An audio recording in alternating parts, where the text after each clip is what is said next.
Graph of y equals f of x is shown on the axes below. The defining rule is given here.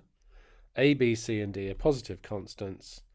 We've got the graph and we want to find the value of those constants. So I'll just work in the area that I've got up here so we can see the question and the graph. So, or at least as much of the graph as you need to. So, well, let's start off with this horizontal asymptote, which is 2. Now, if you look at the top, you expand that out, you've got ax squared take away ab. And on the bottom, if you expand that out, you've got x squared plus c minus dx take away cd. You don't really need to worry too much. If we think about the horizontal asymptote, we're just tending x to infinity, so we could ignore those bits. And that means that the horizontal asymptote is just going to be y equals a. Well, we can see it's y equals 2, so a must be equal to 2.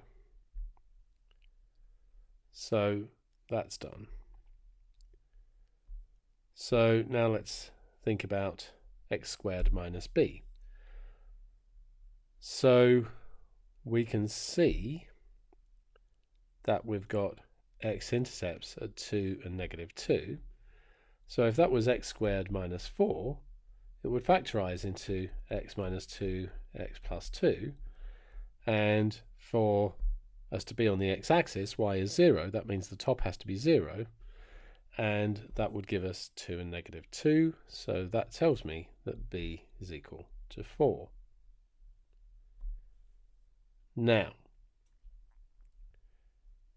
x plus c, x minus d, well, we've got a vertical asymptote here, which is x equals negative 1.